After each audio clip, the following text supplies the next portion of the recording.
Welcome into the Ringerverse. This is, of course, the Ringers Nexus podcast feed for all things fandom. We are Jomi the Explainer, Adeniran. You've got questions, he's got answers.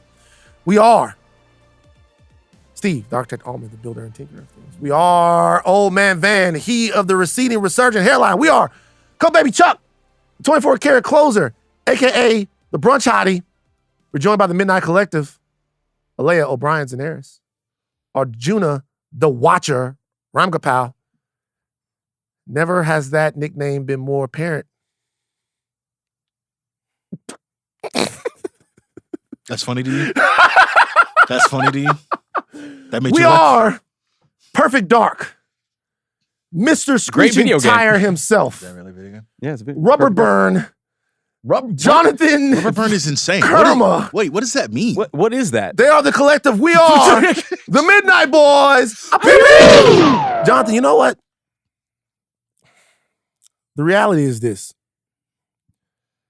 I got a lot of people who had a problem with oil slick, and I apologize for it.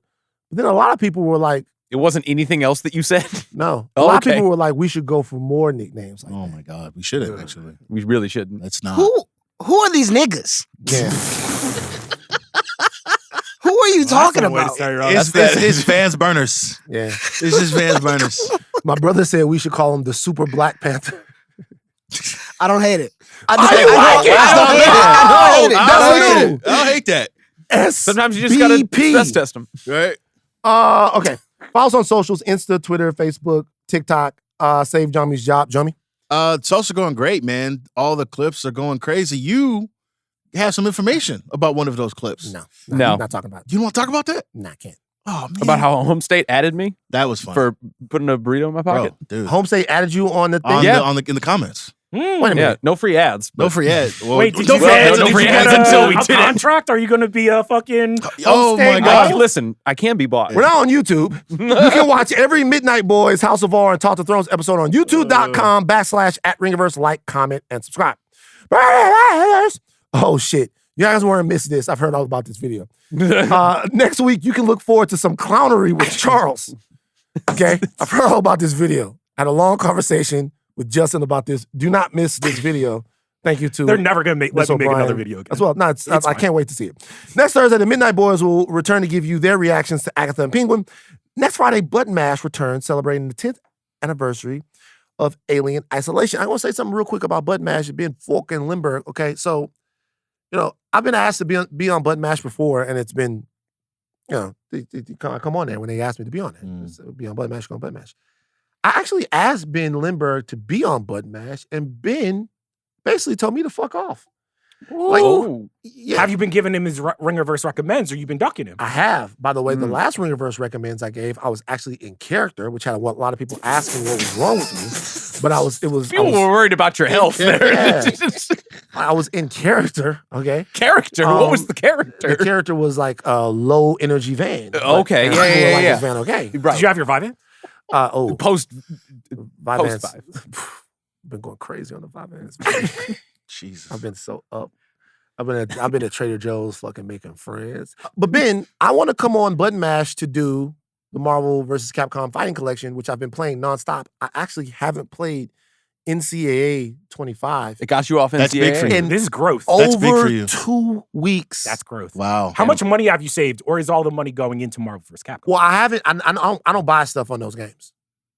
Oh, like you don't do No microtransactions? add-ons. No microtransactions, no Yeah. DLC, none of that. No add-ons. Good for you. That's No big time. add-ons. That's big The time. only thing that I would do an add-on DLC for is Spider-Man 2, which Jomi assured me they would have a DLC for. That's long delayed. Which never long happened. delayed. Look, take that up with Insomniac. Okay, which never happened. If we But throwing blame around, Kerm spent $100 on 2K. Oh man, First he's of got all- a gambling addiction. Oh, What do I have to do with $100, this? Kerm was out there I buying got the VC. I got 2K for free. But you was buying the VC, weren't you? $20. Don't get crazy now. 100%. So it would have been $70 plus $20 if I had to buy the game. I didn't buy the game though. I look at that as being a chump. I'm on Madden surfing around. It's like, would you like to spend $19.99 for this Barry Sanders card upgrade? I'm like, nigga, fuck Barry Sanders. Like, I'm not buying that extra Beef with shit. Barry- Spoilers for Joker Folie Deux, instant reaction. Spoiler for Joker 2. We're getting ready to talk about Joker. You're listening to a reaction podcast. The spoilers are coming. Spoiler now, I'll be honest with you, not much happened, so I don't know how much of a spoiler Yeah, to do. What's the manifest look I like? didn't even write down a Midnight Manifest for Joker. I'm like, Off the top of the dome? we could do a Lil Wayne, for this. All right. Not much, really. Mixtape Wayne. All right, Yeah. 3, 2, 1, let's go. All right, so to begin our reactions, Chuck has the Midnight Manifest, putting you in the need to know. Do you need to know about Joker? Take it away. All right, this is your Midnight Manifest for Joker Folie Deux, directed by Todd Phillips. Todd Phillips, written by Scott Silver, starring Joaquin Phoenix, Lady Gaga, a lot of people from industry that I was like, hey, get that check. Wild. Yeah. Yeah, I'm like, Ken Long, hey, love to see him. Anyway, so yeah, this is a very simple story. Joker is stuck in Arkham. He basically falls in love with Harley. His lawyer is like, dog, she just wants you for the bread. She's just trying to get you for the come up. Joker's like, nah, I'm really in love. He crashes out. There's a lot of musical moments. Throughout all of this, there's a courtroom drama where they are basically putting Joker on trial for the 5 people, actually 6, that he killed in the previous film. He ends up deciding, I'm going to represent myself. The whole city's like, we love the Joker. We love the Joker. A car bomb goes off at the end of the court of all the courtroom drama. Yeah. His fans break him out. He goes back, like Future, to his ex Harley, who wants nothing to do with him because he's renounced the Joker title. She's like, nah, bro, I can only be with a real Joker. The cops come and arrest him. He gets shanked to death in Arkham. And you guys can correct me if I'm wrong, but the man who shanks him to death feels like it's teased that he is some version of Heath Ledger's Joker. Because at some point, He does he the slits his mouth in the back and the movie ends. That is your Midnight Manifest for Joker Folie 2. Did I miss anything? Nope, not really. No, you didn't. That gets to one of my core questions about him, like at the end, because I wanted to know because Right. I peeped that. Okay, so look, we went and saw it. We did. Mhm. We saw the movie. Yeah. Reactions, feelings, and look. By the way, you guys, we're not gonna high horse this. It was a movie that we saw. It was the follow up to a very successful movie, I both was critically entertained. and financially. Okay, reactions to the movie. Chuck, I was thoroughly entertained. Okay. I will say this. Shout out to everybody who worked very hard on this movie. I was entertained in the way where you're just like, wow, there's a car burning on the side of the road. Hope everyone's okay, but wow, you don't see that every day. I think it was very courageous of Phillips to make the original Joker when it seemed like the studio and no one wanted him to. He makes $1 billion movie. Joaquin Phoenix wins the Oscar. Obviously, there's backlash. And to come back to the second one and be like, I'm going to make an entire courtroom drama that is Plus musical. that is litigating how everyone is dumb. You didn't understand the Joker. I hate everybody who made the original movie successful in terms of like the people who went to the box office. And to then at the end of the movie being like, joke's on you, to shank Joaquin Phoenix and watch him die. Bold. Just like a bold decision. I was laughing more so because I was like, I can't believe that they let a director get away with that. I don't even know why a director would be like, this is what I want to do with my... I think the bag was astounding. Yes. For all three involved. No, they didn't have any choice. Oh, yeah. Like, you don't... They had to come back and make this movie. No, they did. My big But the bag will question be astounding. is, if I'm Todd Phillips, why would I want to make an entire movie that is basically like litigating the previous movie and all of the kind of like incel debates and is this the right movie to be making now, and to basically be I don't want to say shitting on the fans, but there did feel a level of like, even the musical part, it's like, you did not want to, it doesn't seem like you wanted to make the musical because the musical numbers aren't great. My number one impression of this movie is like, I don't think I've seen a movie that's held both the audience that loved its predecessor and hated its predecessor in the same amount of contempt. Yes. Like, if you loved the Joker, double fuck you. If you didn't like the Joker, also fuck you, because we got you to sit down to watch this. Like, there's a level of, like, in every respect, I could imagine this movie kind of being great, because when I hear the Joker falls in love with Harley Quinn, it's a musical about them embracing their madness, and it's like going to be a courtroom drama about him facing up for what he did. Mm-hmm. In my head, that kind of works. But this movie is creatively parallel to that first Joker movie in every way. Yeah. It is antithetical to what, like, Todd Phillips' version of the Joker is exactly in line with what this is. He seemingly intended that first Joker to be a one-off, and like he is not the Joker in canon that fights Batman and does all these things. It is like a story about how one person could easily be one bad day away from being all these horrible things that the Joker seems to be. And then to go to this movie and be like, we're going to have any music that's in it, like sort of like half hummed and rasped through, and any sort of like actual indictment about the Joker not really happen, but more so be an indictment about the structure and reception of that movie, and still be bad is wild. I mean, I don't think I have anything like nice or positive to say about this film. It's a horrible vibe all the way through. I'm struggling to come up with the words because we talked about it last week, right? We talked about the first Joker, and I didn't really mess with that movie at all. But at least that movie was, it's a superhero movie masquerading as like saying something about wealth, inequality, and mental health, masquerading as an art house film. Joker 2 is like booty masquerading as cheeks, masquerading as butt. Like, it's just all right, not we're taking there. this too far. It's bro. Like, I'll say this. I legitimately like left the theater. Like how you feel when you leave like an MCU film, you're like, bro, I'm empty. What happened? That's how I felt leaving that movie, bro. I was like, yo, what was that 2 hours, 20 minutes? Legitimately could not understand why the entire thing happened. So this is what I will say. I don't know if I left the movie feeling that way. I mean, the movie is one of the worst theater going experiences I've had. The vibes are terrible. But I loved it. But like in the middle of the film, there were some parts that were I use the word excruciating. Right. Because you were so far away from enjoyment that you didn't really know you could be that far away from enjoyment in a movie.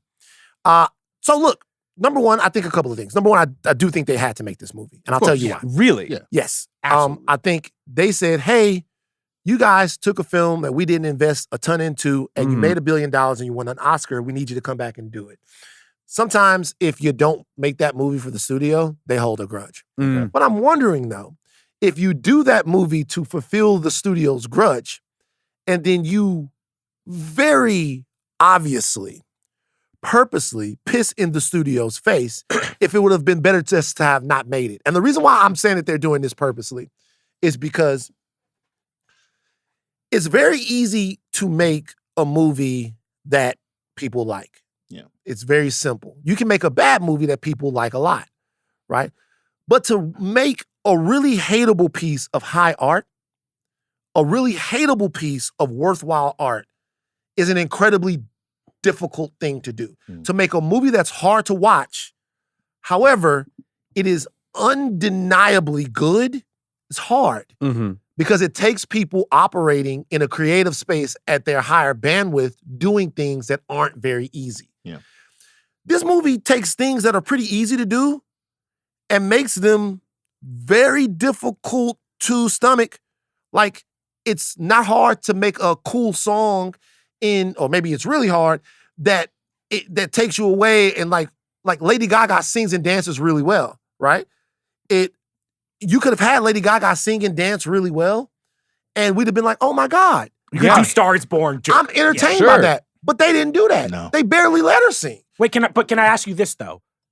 Because like you shared something in the group chat. There's been this article going around in Variety talking about like how toxic fandom is affecting all of these movies and stuff like that.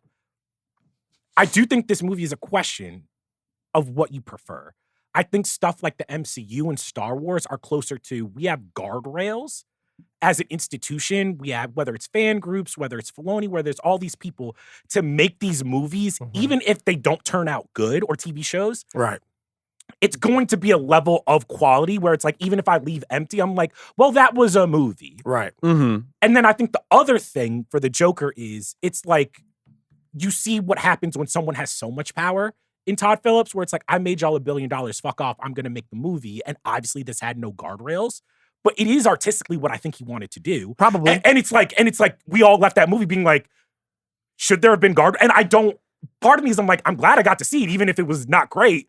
What is the... This is interesting. You know? 2 reasons. I'll say something about Star Wars right now. The problem with Disney's version of Star Wars is Star Wars at its core is small stories with big ideas. And Disney makes big stories with small ideas. And that's a huge that's a huge problem. They kind of don't get it. Right. Right? Sure. What you just said is interesting, because the mark of a good filmmaker is like, it's different to different people. Some people look at the mark of a great filmmaker as, did they make exactly the movie that they wanted to make? Because you see a movie in your head, right? As it's being written, as it's being, and you go, how close to your vision can you get? That's the mark of a good filmmaker. Other people look at it as, did they make the movie they should have made? Okay. Yeah. And that's 2 different ways to look at it, right? But as someone who makes movies, I have to ask you, for Todd Phillips to get Joker 2 to this point where he's in the room and he's like, not only do I want it to be a musical, but I want it to be a courtroom drama, and I'm going to ostensibly kill my main character at the end of it. Do you think that that's something that he had to fight for? Because that's a thing where it's like, we can have the conversation of, it seems like he got to make the movie he wanted to make, and I still think at the end it is a failure. I don't think that it's something they necessarily had to fight for, because I think he was like, look, I don't want to do Joker anymore. I think James Gunn is probably like, get him out the door. Get this guy off my playground a little bit. I got all kinds of stuff I want to do. Get this guy off my shit a little bit. I think that seems to be happening in the opposite way with Matt Reeves. We'll talk about Penguin later. That's because Matt Reeves is telling them, I'm going to give you this. And by the way, I don't know if that's true. I would like to know how the islands of Matt Reeves. I want to ask you this. Did y'all not see it where it's like, all right, so when the Batman comes out, I remember, like, we loved it, but I don't know if that movie, like, commercially or critically did exactly what they wanted. It was a success. But then the Penguin comes out, and credit where credit was due. I'm wrong. It's a hit for them. So do you think that they see Joker coming out, and we got a lot of Batman news? We got news where it's like, oh, we're doing a Robin show now, not show, a movie. And it's like, it's produced by Matt Reeves, and it's coming out the week Joker is about to bomb. Where it's like cartoons and all of that type of shit. It seems like Matt Reeves is putting his dick in Gotham a little bit. And that's what I'm asking, where it's like, it's the opposite. I think there's actually a problem where we went through this with the Nolan franchise, where it was like, obviously, they finished that as Snyder is starting to build his, and we're all like, "Well, get Christian Bale as Batman." But Nolan came to do Nolan. Yeah, he produced. Yeah. But I do think that there is a level where it's interesting, where it's like, I see for the company why Warner Discovery is like, no, we need Joker to work. They want this to make $1 billion. Even as James Gunn is like, we need to get this out so we can move on to my shit. So, but what you're saying is like, in this weird way that Todd Phillips kind of just made a piece of just like, I guess, like cultural like terrorism or something, where it's just like, no, fuck you, I'm not gonna make this second thing. I'm gonna make it so bad that you can't even say no to it because you need it so much. I don't think he thought he was something bad. Yeah. I think that this movie was made when there was a power vacuum, and it's interesting that as the Penguin, I think actually the Penguin, when we look back on it, I don't know how it ends, but that's become a chip where it's like, now the Batman and the Penguin are more valuable to Warner Discovery. And it used to be the Joker probably was even more valuable because it makes $1 billion. And gets an Oscar and all these things. And now it's kind of like, it's interesting. Where does Batman go? Oscar. So we also have to look at some of the things outside of it. It's interesting. We'll get back to the movie, but think about the conversation that we're having right now, which we're litigating why the movie was made. It just kind of tells you something. I mean, it's more of a substantive conversation. Okay. Yeah, I mean, we know why it was made. Todd, the first one made $1 billion. Yeah. Todd Phillips is going around telling you what he's not going to do. Yeah. Normally, with a filmmaker, they leave that up to whatever. Todd Phillips is saying, hey, this Joker is never going to be I'm done throwing grenades at Batman. This Joker is never going to be this. This is what's not going to happen. Oh, I thought you meant Todd Phillips was literally being like, I'm done up with the DC. And then you get to that point, he goes, I think I'm done with DC. I don't want to have anything else to do with it. Yeah. So then this movie becomes, you judge this movie then through the lens of, did he craft a competent and compelling narrative for that guy? Yeah. Like, forget about everything else. Forget about whatever. Did he craft, is this guy's story something that means anything to you? That's what the second movie had to do. The second movie had to be something, in my opinion, that had to make what we watched from this guy's life meaningful in some way. And the movie fails to me because it's not about him as much as it is a referendum on the first film. Yes. Okay. And so, like, there's one scene in the movie that's very, very meaningful to me. And it's the scene with Gary Puddles. Oh, yeah. He comes Lee Gill was great in that scene. Yeah, he comes in there, and that part of it is we're finally concentrating on something other than the trauma of Arthur Fleck. Yeah. Arthur thinks he stalled Gary out by letting him leave, right? Hey, I didn't kill you. I've always liked you. What are you complaining about? Like, what are you complaining about? And he says, dude, you're the only person that ever liked me, and you are my golem. You are my monster. I can't sleep.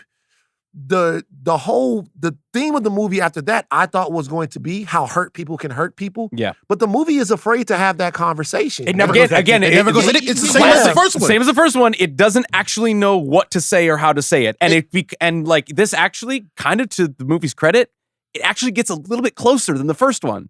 Like a little bit closer. I don't think so. In my opinion, it does. I agree with Steve. A tiny It bit gets a closer. little closer. It doesn't say it. It How doesn't so? make it meaningful. But the ways that it flirts, like with that scene, and in a little bit of a way, like kind of spiraling towards the end when he's about to like have that poignant like conversation about how he doesn't want to be Joker anymore, about how this whole thing kind of got away from him and the persona isn't exactly who he is. It's like just starting to kind of get it about what it thinks it's trying to say about everything. And then by the time it even gets close to there, a bomb goes off. There's a hole in the courtroom.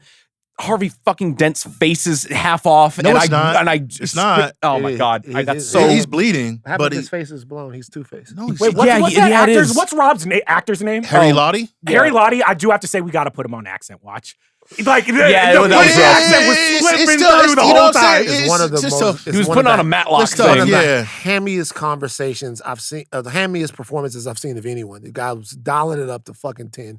I'll tell you what, though. Best show of the year, after Shogun. Favorite part of the movie is when Harry Lottie's like, he's doing his thing, and the camera turns, and it's Ken Leung. I'm like, it was a reveal like the industry heads. Industry hub, baby, let's go. Be listening to fucking The Watch, Prestige, whatever. Because last movie's like, let's put everybody in Atlanta in this movie. And this one is like, let's put everyone in the industry. But I will say, to Steve's point, I think the funniest moment, like I was actually laughing, the best joke, which is also like kind of an indictment of the movie, was when Joker's just like, Harley's like, yo, how much did you watch the TV movie was about it good? me? And she's like, I watched it 20 times. It was really, really good.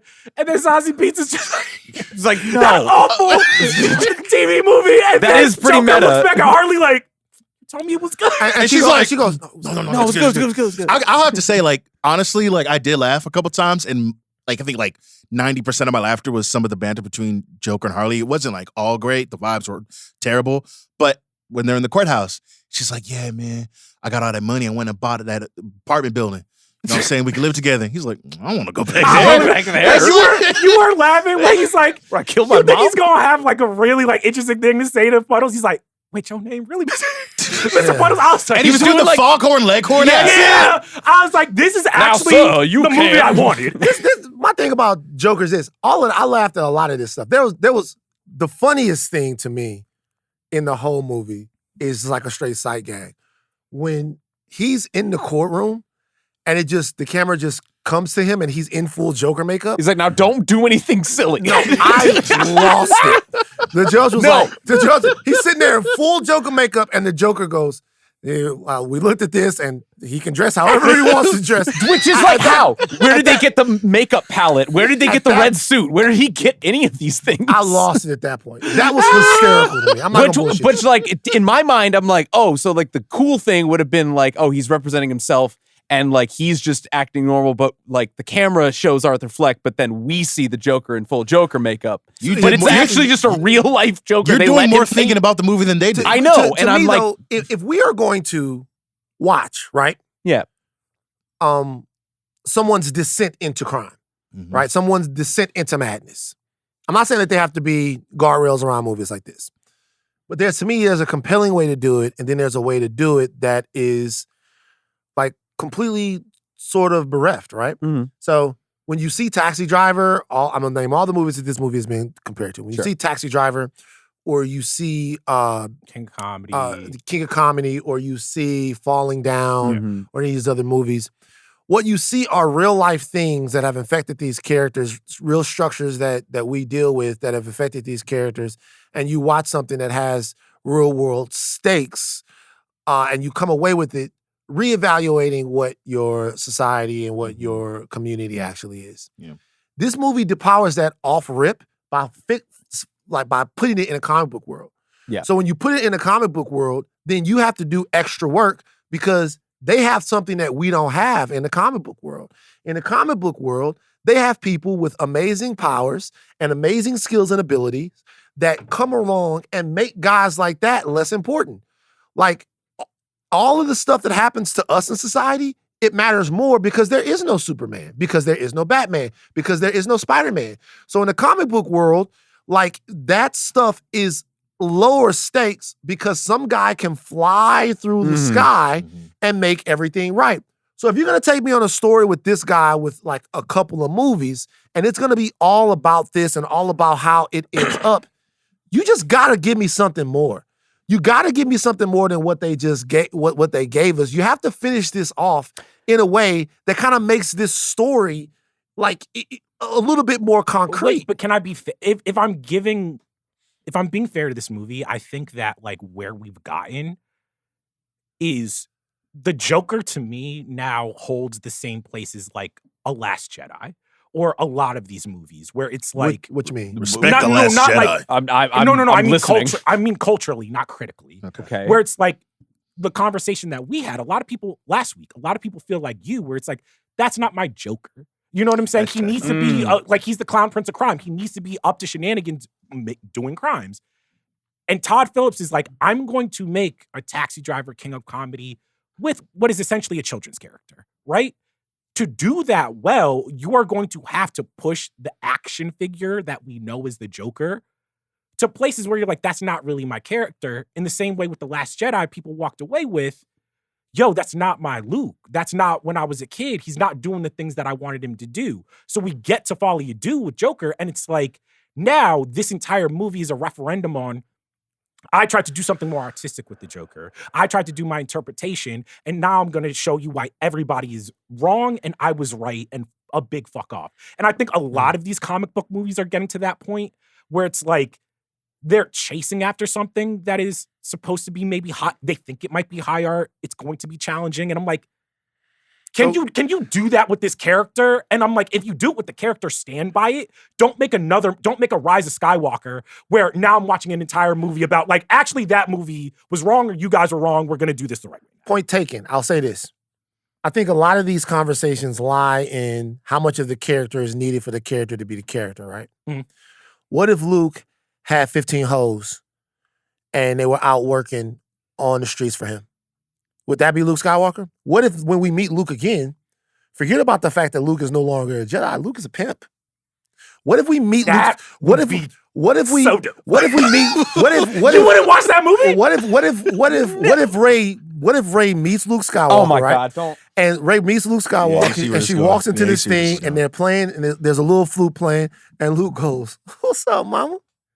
Come take your seat." Hustle and flow, hustle and force. The whole thing. Oh my God! And the whole time Rey is talking to Luke, right? Luke is like messing with one of his girls with the Force, taking her blouse off, playing with her. Could he do a slap with the Force? Like he just slapped? That's bad. Oh my God! He's a pimp. He's a pimp. Let's say the whole time. And so then A pimp named Skywalker. like Rian Johnson came back and went, "Hey, Luke, some things happened in Luke's life, and now Luke is pimping." Luke decided he didn't want to be with the Force anymore, and Rey's trying to talk to Luke about the Force, and Luke is like, if you let your hair down a little bit, you could be one of my top earners. Oh my God! So the question would then be, how Luke does Luke have to be for it to be Luke? Maybe the Luke in Last Jedi is Luke enough that it's still Luke. Maybe Luke as a goddamn pimp is too far away from Luke, and that's not Luke anymore.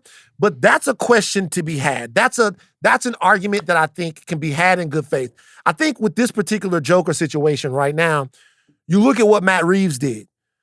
The Matt Reeves, we said this before, Matt Reeves has the Riddler in the movie, right?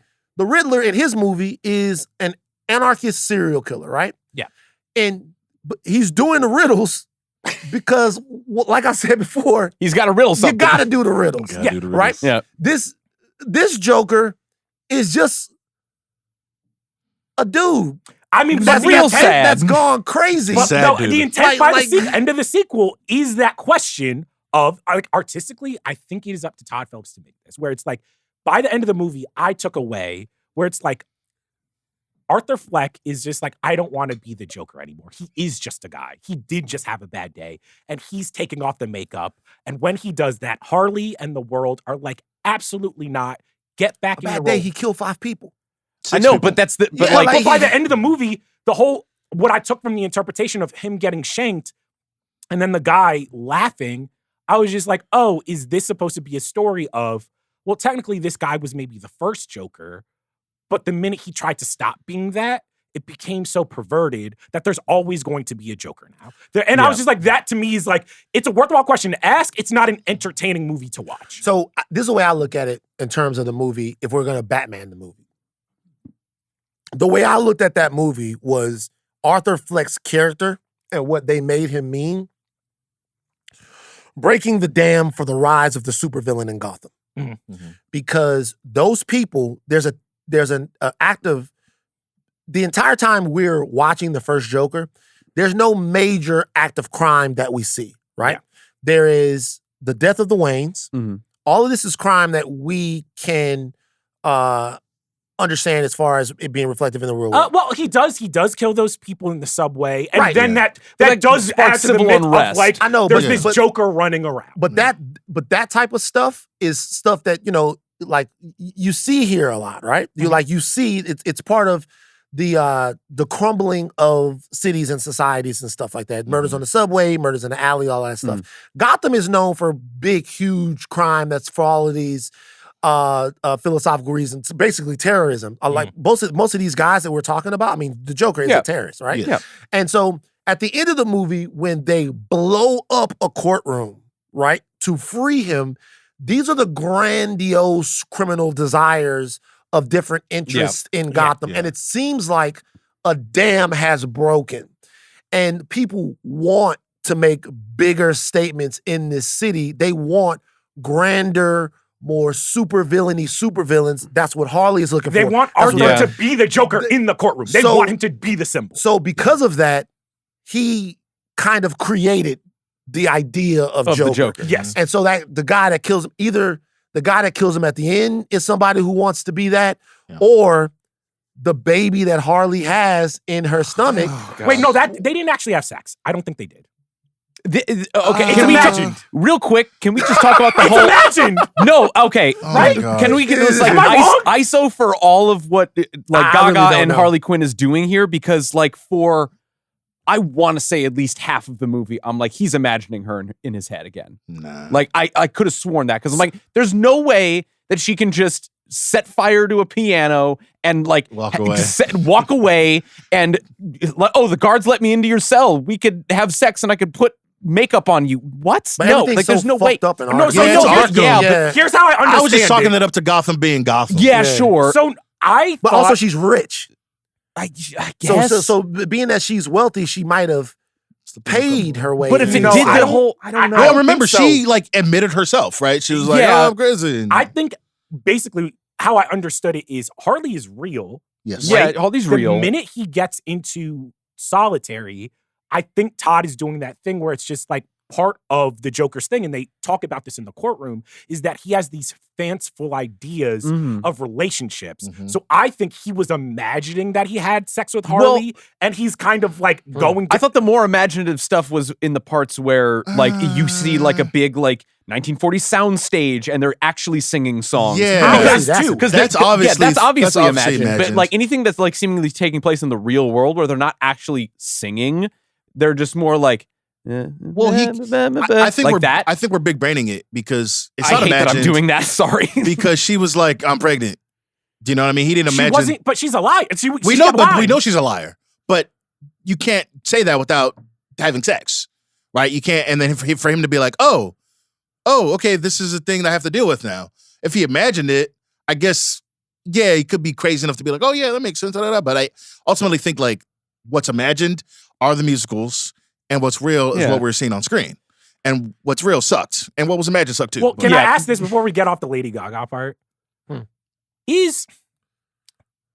So I feel like it was mostly subtext in the last film, and now it is text. The incelification of Joker, because when he snaps and fires his lawyer is at the moment when somebody's like basically talking about his mom and like telling that story about like he's a virgin, he's never had sex, whatever. And there's so many parts in this movie where like the gender, sexual politics, all of it, I'm like, it's messy to damn right abhorrent. Like I don't even know it's bad. because it's like basically Harley exists as this kind of like Object of fascination. this object of fascination, and then she's this woman who's nothing. She's just a fucking liar, and she's manipulating Arthur. And then there's this whole subplot about the guards are laughing when he kisses this man. The man gets killed. Like, trigger warning. And then there's probably one of the worst scenes I've ever seen in a movie. The sexual assault of Joker. Where a sexual assault happens or rape happens, where I was like, who signed off on this? Like I actually was like, no, this is when he pulled Todd Phillips aside to be like, what's the point of, like, I thought it was damaging to watch. I was like, this is just bad. Yeah, it serves nothing. Nothing. Well, I think she serves a point. I think the point that she serves, is we think that the most important obsession between them is his obsession with her. Really, the most important obsession is her obsession with him. The Joker specifically. The Joker specifically. Yeah. We think that when we meet her, we think that everything that she says is true. Yeah. Right? That she's obsessed with him in a way, but that's kind of their relationship is based upon a truth that he interprets from her, right? And then when we find out that that's not true, we find out that if he doesn't have a very specific utility in her life, then she has absolutely no use for him. Yeah. And she leaves him the one thing that he did not want to be, which was alone. You see, Arthur, in my opinion, thinks that all of these people are with him. He feels like he's a part of something. Yeah. But they're not with him. They're with the Joker. They're with Joker. Exactly. And so when he gets to a point to where he realizes that, that's when that character is at a crossroads and the movie flirts with being something interesting. When he gets up, when they're trying to The guys find him. They blow up the thing. The guys find him. And he's in Joker cosplay. Yeah. Once again. I thought that was Todd. imagined, by the way. Like, it looked kind of awesome where, like, a dude that looks just like him from the prior movie I like grabs And him. it's a oneer. Todd Phillips is telling you, oh my God, this guy might end up becoming the Joker. No, he's already rejected that. What he wants is just connection, and it's just not there for him. To watch this it could almost be interesting to watch this lonely, hapless prick trigger the golden age of crime in Gotham if it wasn't done so cynically. Yeah. If it wasn't done so cynically and with so little care and with so little regard for the people who are watching. But is that, and this is where I'm not shooting Todd Phillips any bail. I think there are like I said, there are parts of this movie where I was just like, not only is this the dumbest thing ever, I think this is kind of harmful in terms of just like, you should have thought of this better. Yeah. But like, I have to take the movie for what it is. And I don't think Todd Phillips was ever interested in Batman, in Gotham, Joker in Gotham. I think then why blow up half of Two-Face's face? I think because you can't have it both ways. Right. Why I agree, but so why if you don't have if it's none of that, why put Harley Quinn in this bitch? Like, why blow up and to be honest, is this even Harley Quinn? Like, I was just like, they call her Lee the whole movie. Yeah, she's credited as Lee Quinn. But why? If you have no interest in that, then like that's what I'm saying. The movie is either you're interested in it or you're not. And that's where I see like that studio, like, you can't not do this movie because we'll hold a grudge or it'll kind of look bad for you if you don't. So outside of that wild reach of an interpretation of like, did he just fuck with us and Warner Brothers to just be like, nah, I'm poisoning this well because I just kind of struck gold with one thing, and like, be careful what you wish for. Yeah, and that movie is just an act of like, okay, I'm going to blow this whole thing up. That's why when I left the movie, you feel played. Like, you're just like, yo, what was the point of any of this? There wasn't. Who in the collective has seen the Joker? We all did. All right, I want to hear something from you guys too, because you guys actually have a good moral compass. What did y'all think? No, you got it, Arjuna. I hated it. Yeah. It was just a hard watch. Like, it was just too long. It felt completely unnecessary in so many ways. Kern? I wouldn't have watched this movie if I wasn't working on this pod. So Okay. I was going into it already thinking it was about to be some dog shit, and somehow it was worse dog shit. So you're saying that you can be paid to be somewhere you don't want to be. Yes. Okay, so Van, you can look forward to his poetry at the party. Yeah. Wait, no, not at the party. Not No. at the party. No. Aleya, favorite song? Freak off. Honestly, favorite song was like, and the only one that I would stand by is the Joker one, when he's like doing that in the courtroom as the Joker. Every other song had to go. No, I like going build a mountain. When the saints go marching. No. Oh, wait. I kind of like that joint. Okay, all right. That was my favorite musical number. Wait, what was the one? Because I was so afraid. I was like, Todd, please don't. It's already dog shit. Where basically Arthur Fleck comes back to the Arkham, right? And they're like all eating, and he like stands up. What's the song they start singing? I think that was when the Saints Go Marching When In. the Saints Go Marching In. And there's one point where a guard attacks one of the black.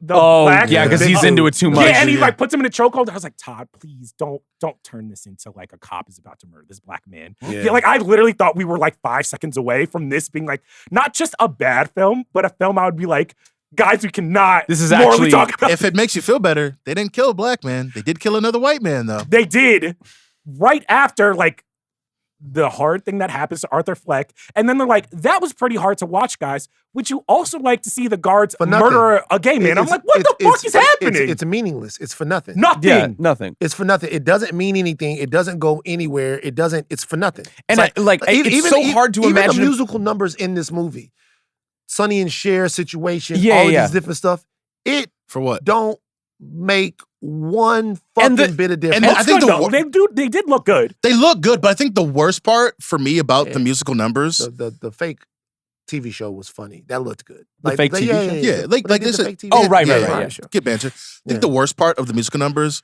was that anytime the film feigned momentum, anytime you think, oh, we're going somewhere, music was interrupt. Yeah. Musical And but number. and it's the fact that like again, I say the collective we, like the discourse glommed on the idea that this is a full-throated musical because of the idea that there's Lady Gaga in it and there's singing. But we really should have believed it when they said that this isn't a musical, because not only are these musical numbers bad, but like they actually don't inform characters' thoughts or feelings in any actual way. I think they punted on it. Probably. I think they couldn't execute it. That's clear. That's possible. There's a lot of stuff that they're like, where is this scene in the movie? Yeah. Like, Yeah. I actually agree where this feels like two movies where I'm like, the courtroom aspect of this is so thin. Harvey Dent as a character, It's like nothing. Yeah. He didn't need to be there. You could have been anybody, but they just they're just like, Yeah. this one's Harvey Dent. And I'm Yeah. like, what makes him Harvey Dent? He doesn't have any interiority. The courtroom scenes were not, he couldn't commit to like the courtroom drama. And then the musical, to your point, felt like almost like stitched in. I was like, were there more musical numbers connecting this? There had to have been. And they were just like, yo, this isn't fucking work. Because he doesn't know, in my opinion, I don't know if he knows how to shoot these musical numbers. They're not. It's fucking hard. No, yeah. It's easy to make a musical number on screen that people like, but it's definitely not easy to weave a musical into your story. Right? Yeah. It's fucking hard. I think they punted on it. It was sold as a musical, and we're like, oh, okay, well, they're gonna be doing musical stuff. The whole thing, Lady Gaga Joker musical, we're like, whatever. Then it's like, it's not as much of a musical as you guys think it is. Like it wasn't coming together in the edit, and it's like I think they were like, this is not really making any fucking sense. Also, Joaquin, and then they tried changed to do it. the naturalistic singing, and I'm like, Joaquin's not a strong enough singer where I can think listen. actually kind of think that's okay for the Joker being who he is and having not actually being able to sing. nah, bro. If I you're get it. If you're gonna have a musical, you got to sing. My Yeah, boy. But then when you put it here's next the to thing. Lady Gaga, like by it's the Yes. third, fourth number, and it's just my man kind of like not really hitting the notes. I'm just like, doing this. I'm like, put some autotune on that bitch. Like, just like, you know what I'm saying? Like, They just. should have done them like they did Zac Efron in High School Musical, the first one. They Oh, had God. They mixed in Drew Seeley in there. But Yeah, also, yeah. Jomi, I was Drew thinking this Seeley when was I in was this? watching it. Yeah. These two Joker movies, you should love them. This is kind of your life. Oh my God. You know what I'm saying? Falling in love, crashing out for 2 hours. Crashing out Oh, for 2 damn. hours. No You know? shot. See, that's what I'm talking about. He's gonna be on the interrogation videos. This is You No, white one, you saw a white woman. No, I want to be you very singing, no. and you Ruins your life. believed all her lies, No. And and now you crashing out. You know what I do? Ball up top. Ooh, Oh, ball up, Ball up top. top. all up top. Ball Hey, up top. I I can't got I would Kerm crash out laughing. for Zazie Beats. Like, like got a shout it out. happens. I got to shout out homie that came up with ball up top. Was ball up top a thing before he said it Nah. on Twitter? Nah, Ball up top is good, bro. that's great, man. No, it's the most toxic addition. How you doing, ball top? ball up top. Ball up top. Ball up top, man. We move. It's ball up top. We move. Charges to the game, and it is what it is. It is what it is. It's Charges to the classic. game is the classic right there. Like Charges to the game is the classic. My shout out to my man Terrell, man. You gotta charge that one to nigga. He charged that one to the game, nigga. That's the G code right there. He would say that 15 times a day. Worst of your life is in shambles. Worst day It of your is life. what it is. Hey man, you gotta charge that one to the game, nigga. That's the G code right there. All right, we gotta talk about We gotta talk about Agatha Midnight Meter. For the Everybody Joker? knows what the Midnight Meter is. Yeah. 1 to 12, 1 being the worst. We reserve 11 and 12 for true game changers. We did Joker, I think last episode. We did 7-7. What were your 2 scores? I give it a 5. 3, 4. 4, yeah. 5-4. Let's start Jomi Steve. Joker Folie, do Midnight Meter. Deuce. 2. Yeah, stuff. Joker Folie a deuce. Folly of deuces. Oh man, yeah, I gotta agree. It's a 2. I don't. There's no redeeming. There's qualities like about an it. occasional, like maybe there's some, and then no. Yeah. It undercuts itself like at every single moment. Every time you think you like, it's like, you think like, oh man, it's like the Anthony Bennett of films. Every time you think, oh man, it's gonna be there, Mhm. it's not. It's not. Yeah, It just Anthony never Bennett comes around. somewhere like Got it. God Oh, what damn. hit me? Why like, did you drive by? Anthony Bennett is Felt it in somewhere his chest. in Turkey getting up shots in Turkmenistan or something like that. Going, what the Out fuck there in did I do? Kyrgyzstan, like, hey, bro. Where's Anthony I'm Bennett just playing trying right to now? game. But so he's somewhere like working on his left hand. Like, what the Jomi? Why? Working on his left hand. Yeah. Oh man. Gotta give that dream up, buddy. I'd probably go 4. Wow, you're really nice. You're Probably you're go 4. you're a great Just man. just because Good man. of the talent involved, I'll go 4. Sure. 4. If I was 37%, I can't from respect the wasted field. talent. Honestly, Yeah.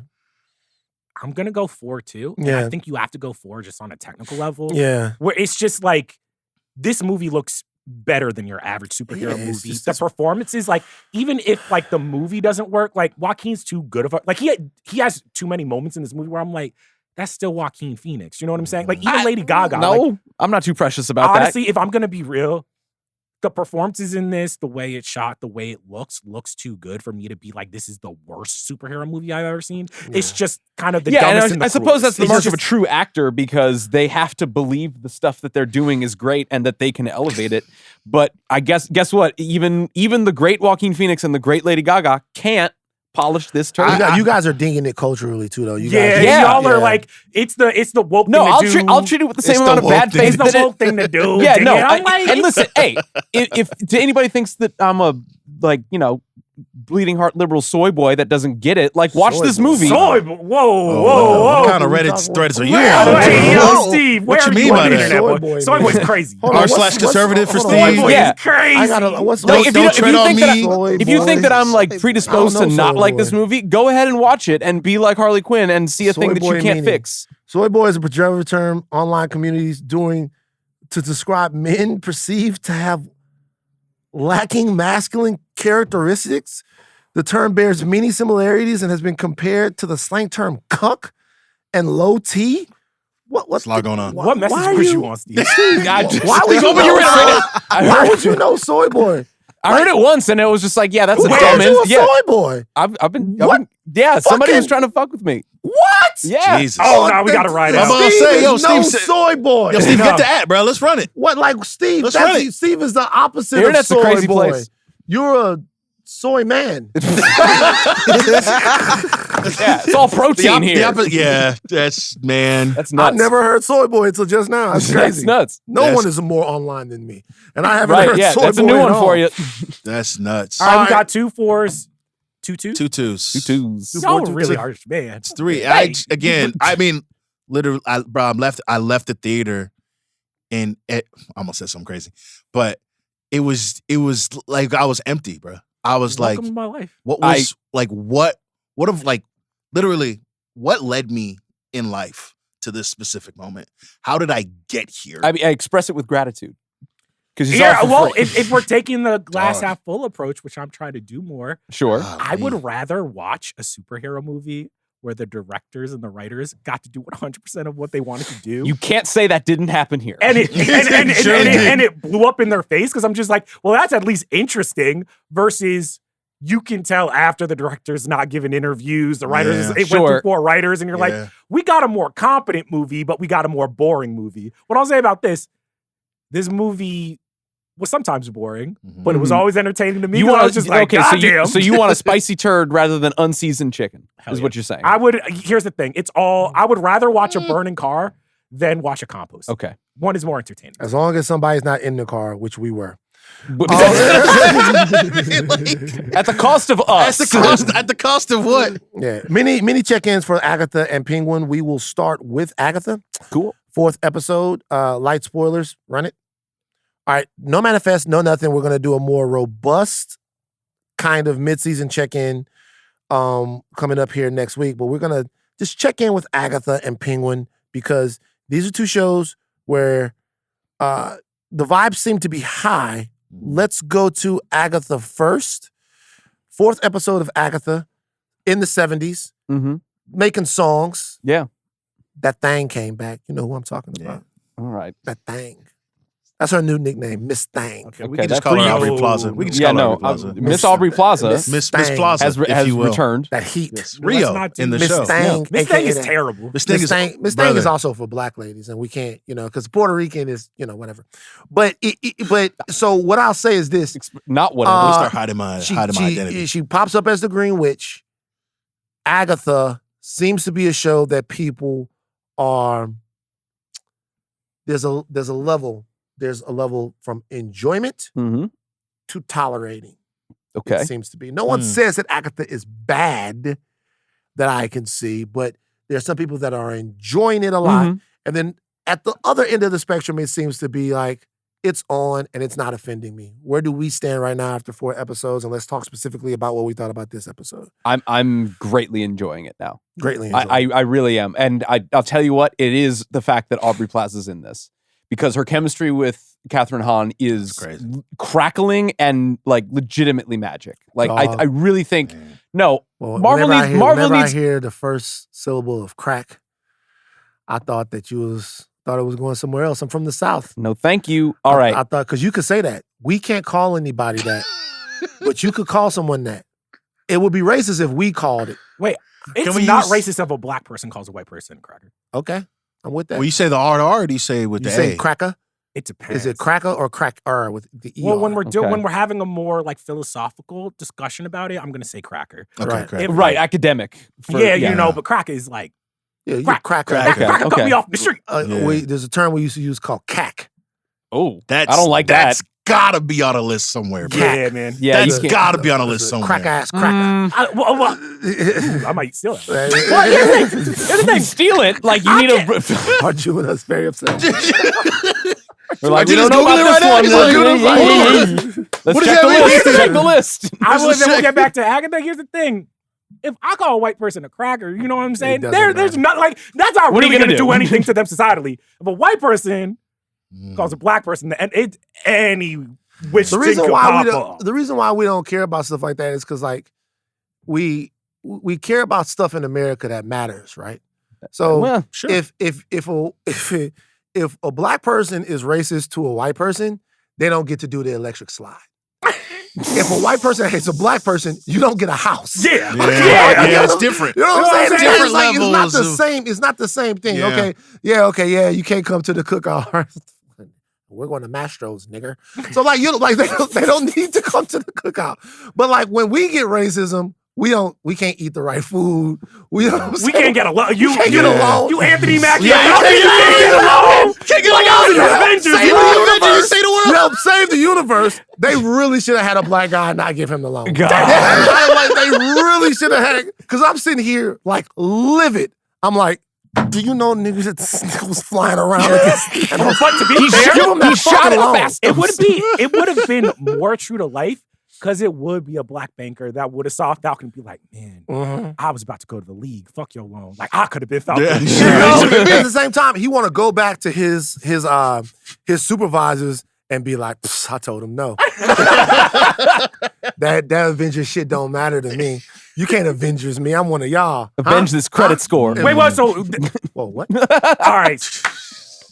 Play the drums. You gotta play the drums. You gotta play the drums. All right. That was Play insane. yourself. Like, Why I you play can't have drums. your You got By the way, 2 minutes. I'll have you know Right. that discrimination exists with black people with similar credit scores. I'm gonna Yes. send you some fucking articles. Okay, please. Send you some literature. I'm gonna send Send you you some literature. I'm gonna send you come some back. articles. Right. That was Back to crazy. Agatha. Yeah, Agatha's great. So Agatha's credit score. No, I'm enjoying the show. I think this episode, because I enjoyed the last 2, but Aubrey Plaza is doing the Lord's work in many ways in the show. And part of it, to Steve's point, is the chemistry between her and Catherine Hahn. I think like that relationship is the crux of the show. And so having that as the backbone to this last half of the season is important. And the Coven is great. Alice Patty LuPone's funny. doing Ask her you a thing. question. Is the show enjoyable hijinks, or are there things about the story that you want to know? Porque no los dos. For me, it's more enjoyable hijinks, but I think that's perfectly fine. Okay. Really? I think Yes. no. But then you have the story about like nobody knows what the road in like they know what the road entails, Sure. but nobody knows what's at the end. And that's a level of like story-based breadcrumbing that I can enjoy. But I think really what I'm enjoying the most is the hijinks and dynamics from everybody around. So, and yeah, like I think that's that's fine. fair. I think that's And, fair. like, For Yeah. something, I will say that I'm like, sometimes I feel like we're, with Agatha, I like that question, Van, because I'm like, I don't know if the story is compelling in terms of like the mysteries. And I don't think this is just like an Agatha problem. I think for a lot of the Marvel shows, like we said it, like I think the first time with like the Power Broker or whatever, I'm like, what is it about these Marvel Disney Plus shows where if it's like even plucky and it's kind of like, yeah, I could see why people like Agatha, like the vibe of it. There is like a pass done on the writing where I'm like, is there something more interesting for the teen to do than be like, who's the teen? And we're like, it's probably Billy. You know what I'm saying? I mean, I asked that question because I watch Agatha and I enjoy it, but that's a question that's a fair question to me. Like, I'm enjoying Agatha. I'm not saying that I'm not enjoying Agatha. I'm not saying I'm not enjoying the nature of the witches having to beat these curses and all of this stuff. But what I'm asking is, like, do you care about what's going to happen at the end? Maybe you do, maybe you don't, maybe you don't have to. But I think it's a fair question to ask. It about feels so similar. low stakes at this point that there is a part of me where I'm like, I'm not like worried about any of that. But I'm not worried about. But also, I think that's the first. This is the first MCU project in a long time where even if that doesn't really matter, I don't care because I'm having a good enough time anyway. Like that actually gives it a pass because the chemistry and actual like people on screen are fun enough that this works. I think that's right because a lot of the shows, the relationships between the characters and some of the dynamics haven't totally worked, and we're hooked as like solely on okay, how do they get to the end? Like, what's the cherry or what's the pot of gold at the end of the rainbow? Like the acolyte. Yeah. Like we had a naked demon like Batwoman in this that was crazy. In this show.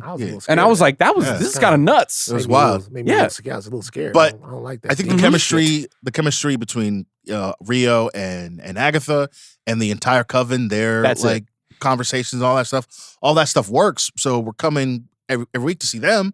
Then ultimately, you know, I think it matters a little bit, but it doesn't matter as much as it did with like others like the Power Broker and all that stuff. Like, which again, I think that if we can kind of tweak this to the Acolyte because where like we had the Stranger and oh my God, what's her name? Our main character's name. Osha. Thank you so much. Yeah.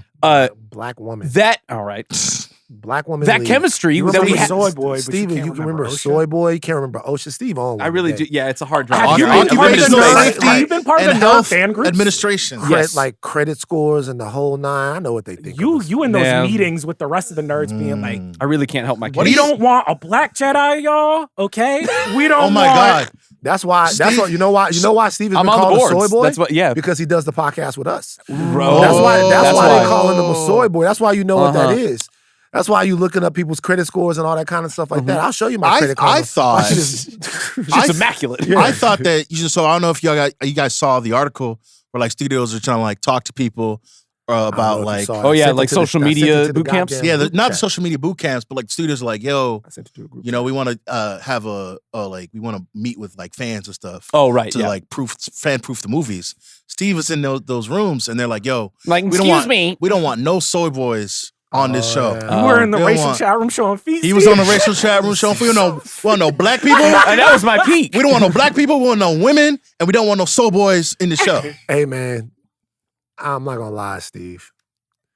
You might have to be Steve Soy Boy Ahlman for like a couple of weeks. That's okay. I could take that. I would never do that. From almond milk to soy boy, that's crazy. I'm okay. Almond milk soy boy. He's not a soy boy. That's okay. I don't think anybody's a soy boy. I think soy boy is wrong. Stop calling people that. Tweet that out. That's the word that got you. That's the word that got you. I think that's too it would far. be so crazy if Arjuna texts us in the group chat again. He's like, "Hey guys, we got to deal with soy milk. Y'all want some? I'm going dairy free. Soy milk. I'll read that.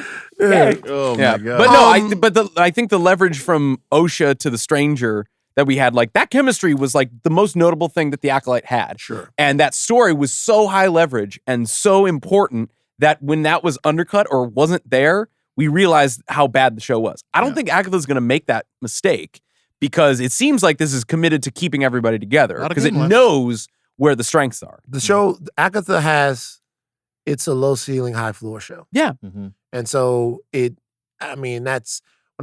floor is very high because it's the story and the narrative is oriented around characters who are just top flight performers. Yeah. Right. Yeah. It's just like people who just know how to make you have a good time. Mm-hmm. If the show tried to do too much, I think it would probably fail. If there is a little bit at the end of the show that hints at the end of this particular episode, right? That hints that we're going to go a little bit deeper with why the sigil is on the team and what happened to Agatha's son, and like Rio bringing that up. They need to navigate that pretty carefully because I don't know, even some of the other characters in their individual, every time we get to one of these trials, you start to see the individual trauma of the witches come out. Yes. And for the time that it is happening, it is cool to watch. They're not investing very much narrative juice into The wider. unpacking Yeah. any of that stuff. And it's probably because they don't have time. It's possible. But if they're going to try to fit that into 4 episodes, you guys, I'm enjoying Agatha. We're talking about the show. If they're going to try to fit that into 4 episodes, that's the only way that they could probably derail what seems to be a pretty easy ending for a show that's light, breezy, and fun, and people are enjoying. Right. I guess what I kind of want going forward for MCU shows, and maybe I'm like industry build at this point, is I am still waiting for that Disney Plus Marvel show that could be like kind of traditional TV, which is like we're burning through plot. There's momentum. There's mysteries. Every single episode at the end, when you watch it, it doesn't have to be the best episode, but there feels like the stakes are so important where I'm like, yo, what the fuck is going to happen to this character? And I understand there's a different type of show. It's an easy breezy show. I just don't know after kind of the years that Marvel has where I kind of maybe have like the appetite for something that's this slow burning and inconsequential. I still kind of want that TV show that kind of feels more traditionally like I care about these characters. We're gonna get another season of them. Like I hope Daredevil is that. I think I was about to say, I think they think that Daredevil is your show. I think they want to emulate That's what I Netflix want. era Daredevil as much Because as they I think I think with Daredevil, they kind of went, you know what, man? We have story to tell that we just can't tell in 8 hours. And we need to tell the story of goddamn Daredevil. And we need to be able to have people really attached to the meat of it. Now, I don't know because remember now, there was a way that they were doing this, and we have to ask the question if it was possible at all from the beginning anyway. The way that they were doing this was they were introducing characters to us that they could later put in movies, and that by the time these characters got to movies, they wouldn't have to take a little time in movies for us to do flashbacks of what these characters are or why they're around, because we didn't know them as well as what we knew some of the other characters. I don't know if they were able to actually do that and make the stories of the characters in the shows themselves compelling. Like, for example, Ms. Marvel works better in the Marvels than she does in her own show. Yeah. Bigger. I think that character and that performance from her, Amani. Aman Vellani. Needed the movies. Like it was like I was just like, oh, your energy and infectiousness pops more when this is a big screen Marvel movie. And I think with Agatha, what I'm realizing is that I'm like, oh no, I see what kind of TV show you're making, and I'm like really, really glad people are enjoying it. But there is kind of that level where I'm like, I do kind of want Agatha to be interacting with witches that we know. And maybe like these witches will be revealed to be more important. But like Agatha to me in the comic books is interesting when she's up against Scarlet Witch. Or you know what I'm saying? Or there's like Doctor Strange is there. Or Franklin Richards or somebody. Franklin, like all of this stuff where like because I think right now Agatha as the protagonist, sometimes I'm like, damn, I kind of want the more trickster version, the more when you're like the Joker needs to do crimes. I'm waiting for like, damn, I kind of want Agatha going up against the real magicians, you know what I mean? Just for there to feel like there's more heft. And I might just be at the point in my MCU journey where I'm like, oh, I think I like these shows a little bit more. You needed to matter. You needed to matter. You needed to feel like it's worth your time. I don't think there's anything wrong with that. I think you need to matter. Like right now, we're getting a lot of Agatha, but like I said, the last 4 episodes of the show, the work that they're gonna have to do is, to me, to take us just a little bit deeper. Yeah. And these performers are so capable of that. I think they're going to try. But also we're at a good point now because I don't actively feel like the show is wasting its time. No. But like we've kind of been at this middle way point with a couple of these shows where we're like, all right, where was this going? Like, where are we at right now? Like, well, this show has a very clear thing that it's doing. Yeah. And like I don't feel like we're meandering in any point. Yeah. But if we get to the road, I'm interested because you guys are enjoying it a little bit more. If we get to the road, we understand who the teen is, all of that shit. Maybe we understand more about Aubrey Plaza's character, Rio. if it's everything that we expect, will you guys be happy, or are you guys kind of waiting for more of a surprise? Like, does the road have to be a little bit more than just like, this was about the friends we made on the way, or do you want it to honestly, I feel like we haven't had a good "it was the friends we made along the way" moment in a good long while. So I'm fine with the that. Friends made along the way, like when they're like the One Piece. You know what I'm saying? Well, do you think? Okay, first of all, the one has said it's not going to be that. It's not going to be the one. The I'll friends be we made honest along with the way. y'all. I don't fuck with friends we made along the way. Neither do I. I'm the treasure, bro. Like, do the thing. Nigga, you fuck with friends we made along the way. You've been watching One Piece since 1997. It's gonna be the friends we made along the way. No. Wait, let me clear out. His brother said friends along the way. They haven't found the One Piece. Let me be clear. You fuck with the friends. To get Luffy to the point where he can go up against the Yonkos. All right. Okay? Okay. Like Kaido and Big Mom. Yes. You need a long enough story so he can learn how to use hockey. This is We cope. got year This is 5. cope. Brother bad. What? This is It's cope. been 40 years, That dog. story is. What'd you say? You say they're the Dallas Cowboys? No. Dallas We gonna Cowboys. be real? That story. How long has that as nigga been shit. Batman and he still hasn't cleaned up Gotham? Who? He cleaned it up. They just let the niggas out of prison. Wait. He cleaned it. That sounds like a hit, bro. It's like he cleans it up all the time. He cleans it up all the time. But finding the One Piece, yeah, that's The Maple Leaf fans of anime, man. Y'all Come know on, that. yeah. It's gonna be our year. This is our year. That's a Brickzilla length. All right. That's not. Y'all know Brickzilla. Can we get to Penguin? If the friends they made along the way please. ultimately is what it is, then like I'm not gonna be too mad at it because this show, like they do start off as enemies. They are kind of ops. It's gonna be rough for me. What's the best friends we made along the way story ever? Oh God. What's the best one? Honestly, you know what it has to be to me? I don't know if it's the best, but it's the funniest. It gotta be the Fast and Furious. Because everybody. That's friends we made. Because along the way. literally. That's not friends we made along the way. That's family. No. It's family. That's made true. along the way. Family we made along the way. Yeah. That's so fucking funny. Did the Goonies actually find the treasure? They did. That's friends we made along the way because they found the treasure, but then they didn't get it. Did they not did get it? How did the get it. Goonies Now, end? They got some of it. Right. They got some of it. But then at the end of the Goonies movie, they found like a couple of The Goonies reunite with their families. Yeah, they found and like a there's- smaller and arrested- treasure trove. Yeah, they're arrested by the police. The Goonies prevent Sloth's arrest. Chuck invites Sloth to live with him, which it doesn't say much No, about they the money. do. I can't remember. They do get it because They get the money. They find not all of it. Right. They take, I think, what's his name takes 1 or 2 coins and stashes them. I haven't seen this in so long. I know, and I haven't seen the stashes Goonies them in away. forever. And then they find out that they still have a coin, which is enough for them to pay off the developer and keep Sure, yeah. because the fucking ship sails away. One-Eye Willie. Yeah. And He the gets ship out of there. sails away. But I think they get like, somebody look this up. I think at the end of the Goonies, they get like 1 or 2 coins to get enough that they can pay their rent. I think you're absolutely right. Or like pay to The keep. Goonies is such a good movie, bro. It is good. Yeah, it's great. That's a no-brainer that they're not fucking around. They give us all kinds of different things. Just give us the Goonies sequel. Everybody doing good. Josh Brolin, everybody did So you want the Goonies sequel or they all in they As fucking adults. 50s, 60s? Keo looking for Kwan doesn't treasure? need that. Yeah. Honestly, that'd be dope. I'd be dope. Come back for the Goonies. I don't want to see their kids though. No Goonie children. No Goonie children. All right. No Goonie children. I don't need to see the Goonie No, children. they should do a Top Gun Maverick. I think These we're are saying the Goonies too new much, kids. and we could. No Goonie children. I don't want to see the kids of the Goonies at all. I don't care what they're going Why does through. Goonies sound worse every time you say it? I don't want to say it because y'all changed When it. you say it, it's the worst thing I've ever heard. Y'all, in my because You y'all took repressed it. motherfucker, You bro. repressed. Like- y'all It took sounds Goonie bad. children. Goonie children.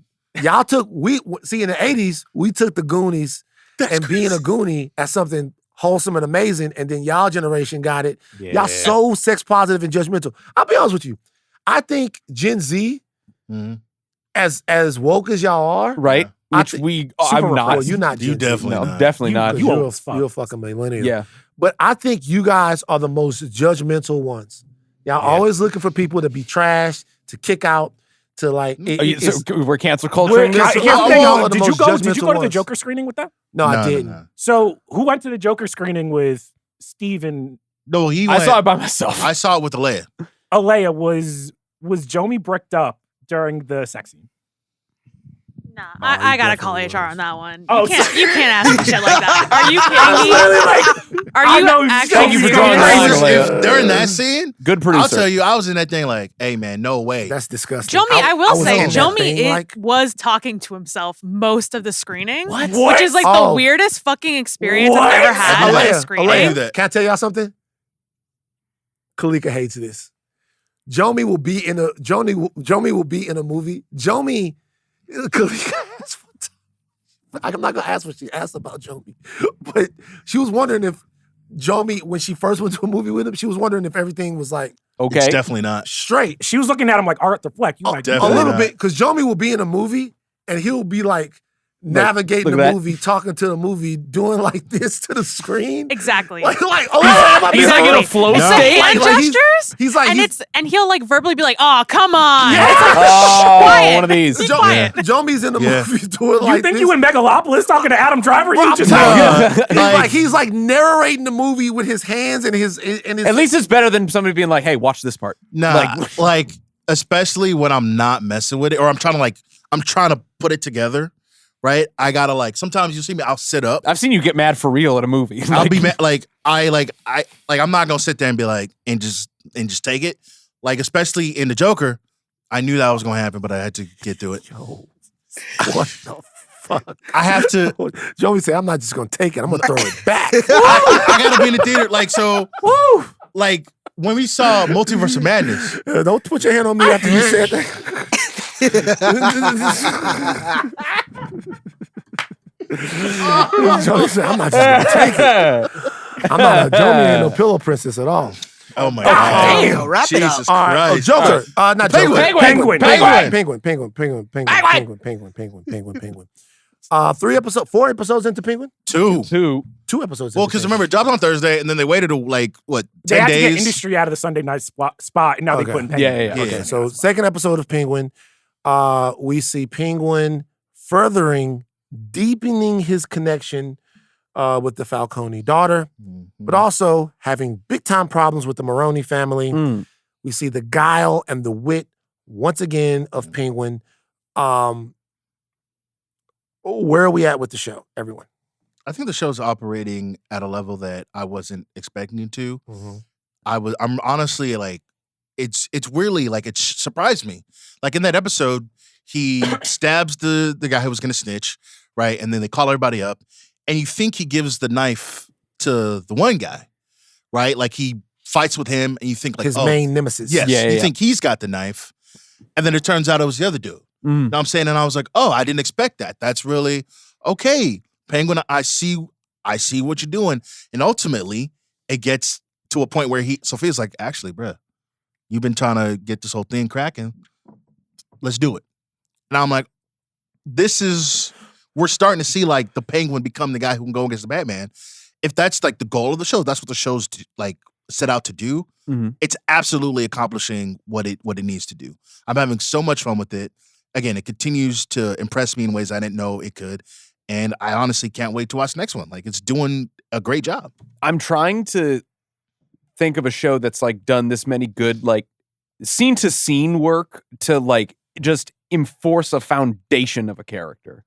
Because like it's operating on a show that like it has 20 episodes this season. It takes that level of time in an episode to just like get across one idea for a character. And I really like that this is like seemingly taking a lot of time in a very small space with just what we can get out of Colin Farrell's portrayal of this character. It's really, really good. I need Batman or Nightwing to show up. I ain't gonna hold you, bro. Okay. I need Red Hood up in this bitch. I need Nightwing, Batman just showed up. Nightwing can't show up. This is my here's my Yeah, question. it's because here's the thing we were talking about with the Joker. There does come a point where I'm like, dog, there's superheroes in this world. Like, I think I need someone to show up. I actually got a little cynical thinking about this because I'm like, wait a minute, what if we actually don't see Colin Farrell go up against Robert Pattinson's Batman in the second movie? What if like this is actually all that we really get to see of him? And if we end up loving this show, are we going to feel like it's wasted space to just not have him be elevated into a higher place this next film? Do you know what I noticed about this show? What? Not all of it, but a sizable amount of it takes place during the day. Yeah. I think they're doing that on purpose. I think this nigga is asleep. Well, no, actually, he's got to sleep at some point. I think he's asleep. But when Oz invites his girl over, the women, I need Batman to burst through that bitch. But I kind of like the idea of the looming threat of Batman because you borrowed my copy of Gotham Central, right? I did. One of the first arcs in that comic is the idea that like how everything in Gotham during the day when it comes related to crime and crime enforcement is a race against the clock before the sun sets. Before Batman gets there. Prosecutors have to like work their asses off to actually build a real case against a criminal that Batman just drops at their doorstep before something else happens at night. Mm-hmm. So like to have the idea of like, okay, Penguin's just doing all of his ops during the day and it's a race to get shit done during the daytime because like we don't know what's going to happen at night. I like that. So I don't need Batman, but I will say that like there of course is a part of you that's wondering, what's Batman doing? They flooded the city. Gotta be real. It's cool. I'm always wondering. I'm like, what? But I remember the original Supergirl movie with I think Laurie Singer as Supergirl, and it bring back and I watched the movie, and it's not like that's a great movie. Mm-hmm. It's not bad. It's nostalgia. I got nostalgia blinds on when I watch it, but I'm like, I used to watch that movie as a kid and be like, they're gonna show up just to say hello. But also, like, you kind of get. Doesn't he show up though? Isn't he in that? No, he never comes in that beach. No. Yeah, I never saw that. Wait, can I take your Gotham Central point? Because it's one of my favorite Batman comics. Yeah. And I read it as a kid, and I think what is actually really interesting about that, which I think maybe the Penguin is missing for me, is that Gotham Central is so interesting because you're getting all these villains, these classic Gotham characters, and instead of Batman being the hero or the protagonist, you're seeing it from the vantage point of the GCPD. Yeah.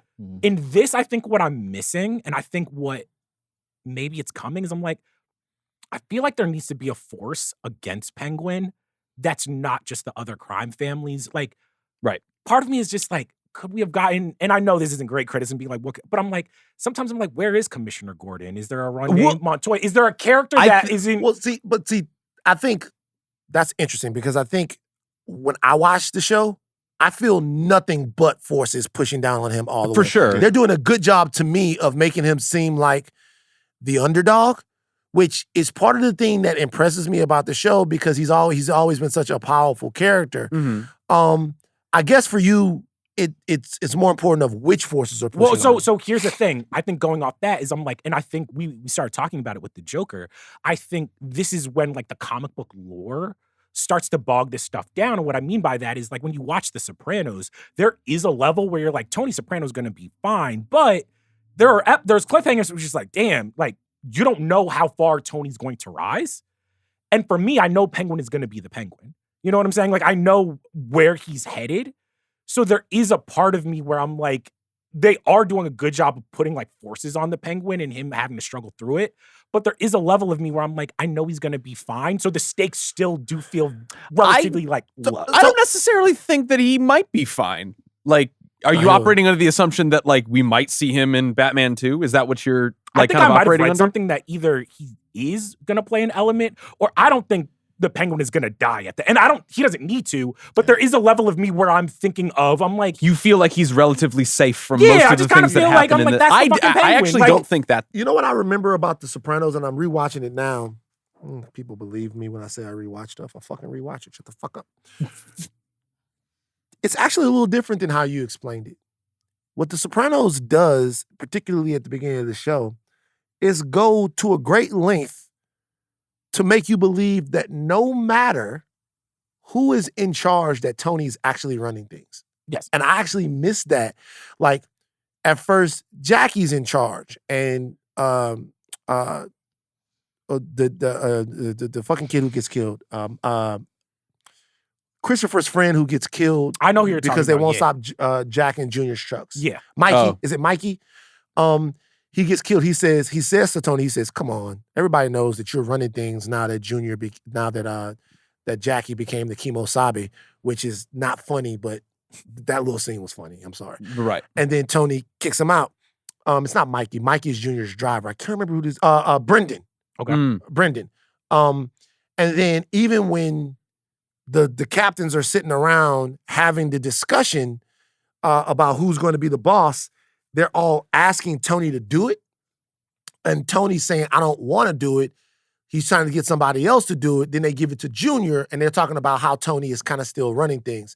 I think that show right there is in a way, and because I was rewatching it because I didn't feel like The Sopranos was a lot like The Penguin, and I was wrong about that. It is. I mean, the whole mother subplot is that is. But the thing was really about, to me, whether or not the pressures that were around Tony, it wasn't so much about Tony rising to me. It was about whether or not Tony would crack under the pressure that was on him. No, that's a beautiful way to say it. Yeah. But don't you also think that it's like... And that's kind of the same thing that the Penguin is about too, whether or not he can keep this going or like and be one step ahead of everyone, or whether or not he's going to crack. But also The Sopranos has that thing that I think is so interesting is that like the pilot is about, a gangster is going to therapy. Mm-hmm. And what makes that show brilliant is that seeing how America is kind of like changing around them, where it's just like by the end of it, it's like, yo, Christopher Selling is making a fucking movie. Like they're making fun of Junior for going down on a woman, like seeing how all of these things. And what I mean for the Penguin is like, I'm like, okay, I haven't seen like the Junior figure or the mother figure where it's like, oh, if they're successful, these people who love Tony are trying to get him fucking out of here. Like, who is that? Like, they don't have that figure. Everyone is his enemy. And everyone. The only people who are with him are his who's Vic? played by Carmen, Vic. Who's starting to get my fucking nerves. Vic, like he's too plucky. Like he's got some pluck. Vic, and then he has his own little crew, but they're hardly in the show. But I think so they're just auxiliaries to get things done. Yeah. I think that you kind of need more people around Penguin, because to your point, like this, to me, this episode, I was actually interested in terms of just like, I'm like, oh, it's kind of cool seeing Penguin like wriggle out of shit. But there does come a point where I'm like, all right, what's the next thing? He can't always just be like, he's about to get captured. He does something cool. He slips out of it. I do want to know what is that next thing that actually makes me worried for him, because right now he just kind of seems like plot Teflon, where I'm like, he's going to be the Penguin guy. Like he's going to be the Penguin. Yeah. You know? I like to think that the show is operating a bit under like whatever makes the Penguin will be found out at the end of this show. And whether or not he gets away with anything or lives or whatever that means, I think that it's more of like a resolution of what that character but is. We know what makes the Penguin the Penguin. I understand that. But I like, mean, to me, I think we know what makes most Penguins the Penguin. If you ask me, I think he's building up a skill set to be able to deal with Batman. Yeah. At the end of the show, we're going to have to be able to look at this guy, we said this before, and talk about whether or not he can deal with Batman. When you look at some of the stuff that he's going through, we're seeing Penguin's weak points. Mm-hmm. We're seeing his strong suits. These guys that he's up against, the Falcones and the Maronis, they are, they run the streets of Gotham, sure. They sell the drops on the street, sure. But he is about to have a nemesis that is better resourced, that is more vigilant, that is more dedicated to stopping him than all of these guys combined. So that's actually like, I think that would be the success of the show, where I think it's like it's kind of similar to Joker, where at the end of the Joker, there's that open like, oh, is this the rise of supercrime and supervillains in the Penguin? I think for it to be the most interesting version of itself, I do want to see how you get him from lowly Penguin to the Falcones, the Maronis, the GCPD, Commissioner Gordon. No one can stop this man. Like, he is so gifted. He's gotten so many talents that by the Batman movie, you need someone like the Batman. Like, he's a worthy adversary. And right now, if the show just ends in this is how he becomes the Penguin, and I'm still kind of like, Batman's going to clean this motherfucker up, I'm going to be a little disappointed. I want to see him become a Penguin that is almost like a Heisenberg, almost like a, oh shit, you need somebody to come take him down. Yeah, and I think that's why like you don't have the Batman in, at least thus far, because again, he's not a guy like Batman would wipe the floor with him. Like it's not really interesting. Batman already has. I mean, but they were talking about there were talks about Robert Pattinson showing up in this, but they said they couldn't find a way to do. He might, but they. I think they said he wasn't. Oh, he's not. Yeah, I think they officially said. Oh, okay. Yeah, that they couldn't find a way to do it. That he wouldn't just take over the show. Yeah, and I think that's here's fair. The thing. You know, Robert Pattinson showed up in this bitch, we'd be like, yo, the Batman. Yeah, but then it's not the Penguin. Y'all? It'd be cool, but I think they lying. You think he's showing up? Pattinson wanted to do it, to be honest. I think maybe Robert Pattinson won't be in there, but it might be a nigga in a suit at the end of this bitch going, I'm keeping my eyes on you. God so damn it's shot from the back. You don't see him. Yeah. It's just. Yeah. It's like how the Acolyte ended, where you know it's Yoda. You know, it's just like Batman with the cow. I know if they do that shit, I'm gonna be so or mad. Or it's Zenieris from around the corner. All right, so before we go, like I've been hearing rumors. First, Reeves has said that the next The Batman is gonna be set in winter. And then there's rumors that it's the Court of Owls and we might fucking coats. What? Just put it in somewhere. I don't need to see Batman coat on. Well, because the first one was like literally October 31st, right? Halloween. Like it's gonna be like what, a couple weeks? December 31st, New Year's. Yeah, it's gonna be like a couple weeks, couple months, maybe later. How long was he on vacation for? Maybe I don't know, but like just he went to Bloodhaven. Was out there with the. Do you think Matt Reeves is gonna step on James Gunn's corner if he does Court of Owls? And it can be because I'm like that's one of the most celebrated modern runs. If it's a hit, that's ultimately what it comes down to. If Matt Reeves releases the Batman 2. And it's a banger. And we're like, yo, this is what it means. This is the game.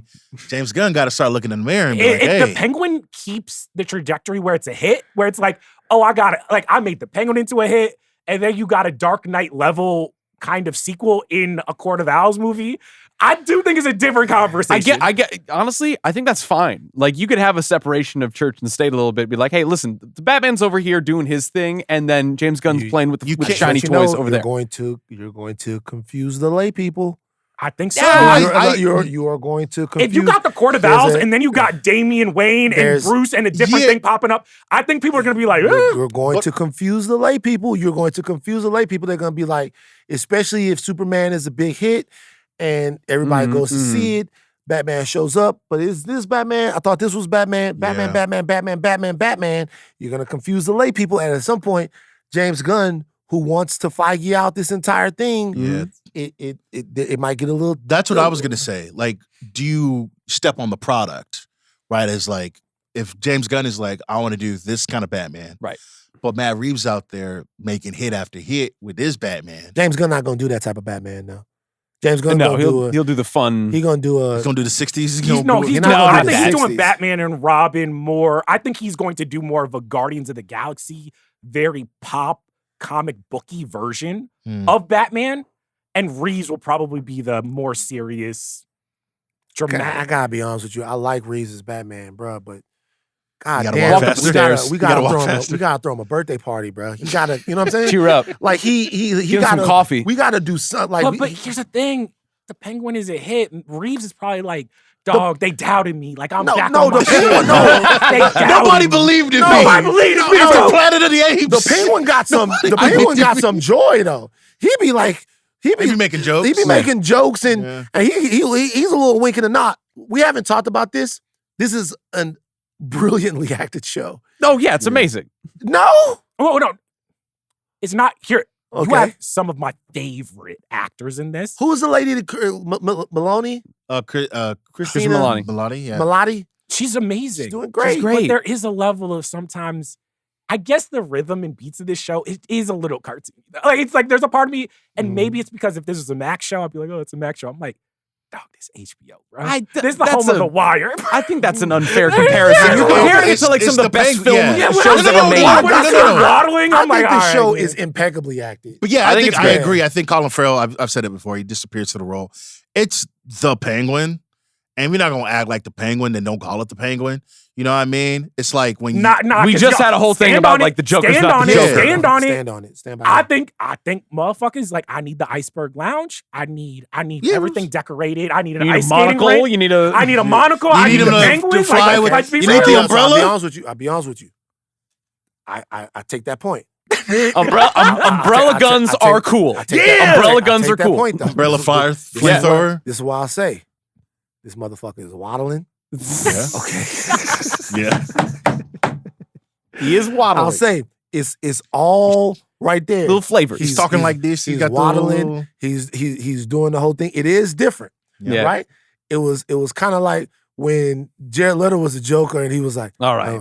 I want a beef. You want a beef? He's purring At like the a same cat. time, That's so dumb. this motherfucker was scheming. He was breaking people out of jail. So wait, are you gonna? Are you saying- saying, Lathan? You're a clown prince of crime. He got to get up to crime. My Penguin got to do Penguin ass shit. Are you saying that Jared Leto's Joker was better than Joaquin Phoenix's Joker? Yeah. Ben Lathan. Fuck out of here. Wow. Yeah. Fuck what? Yeah. Wait, And Jared, not you're in saying the Jared Leto performance. was better? Yeah, he was better. It's better. It's Jared better Leto was Joker. better than It's a, all right, wait. I think what he's trying to say. No, Jared Leto's it's a better performance depiction. is the Joker.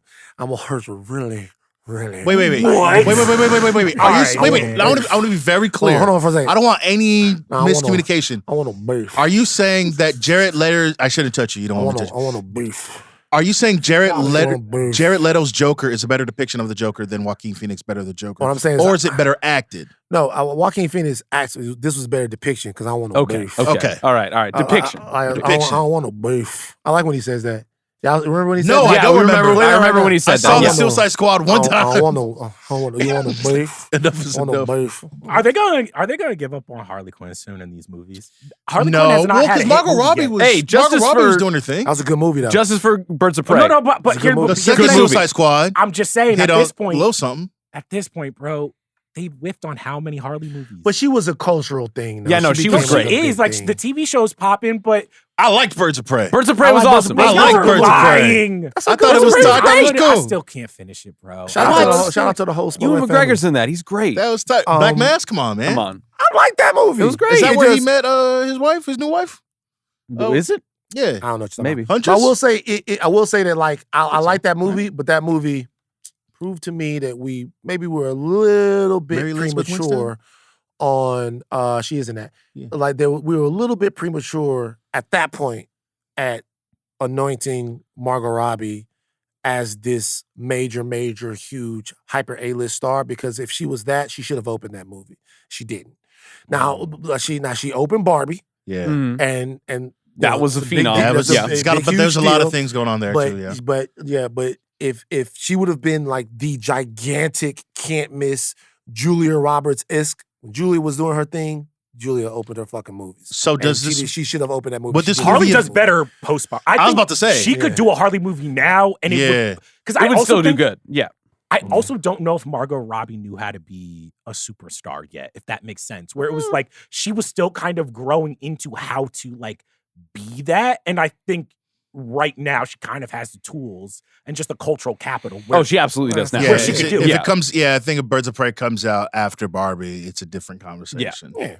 You do Barbie, you can do anything now. Yeah, at that point. That's a wrap. Uh-huh. Very easy day of podcasting today. Wonderful. This week, House of R will give you their deep dive on the latest episodes of Rings of Power and Agatha All Along. Guys, it officially starts Monday. Have fun, man. I get into Lord of the Rings Have lore. fun. Good. There you go. Good for you, man. I'm proud of you, man. Yeah, it starts You Monday. finished all the Game of Thrones lore videos. I haven't. All of them. I haven't. I can't quit them, bro. That's I learned so about long. somebody new, John Connington. Oh God. Yeah. Who was, you know about him? No. Oh. You could have just said any 2 words. I would have believed You don't know about John Connington? I don't. I learned about him. I'm reading through all of this stuff. Look at him. That's him. It's John Connington. Yeah, that's Is that him. okay. That's the man that Good has for that John name. Connington. I was man. looking at him, but now I gotta move on to. Elrond and Adar and Celebrimbor. Don't go with me. I'm on 40K right now. You're on 40K. What? Warhammer? Warhammer 40K. What the fuck is Is that? that thing that Henry Cavill's into? Oh, that's ruining his career. Is that why you learned Soy Boy? Somebody told you learned Soy Boy. You got called a Soy Boy. Henry Cavill was like, "Get this Soy Boy."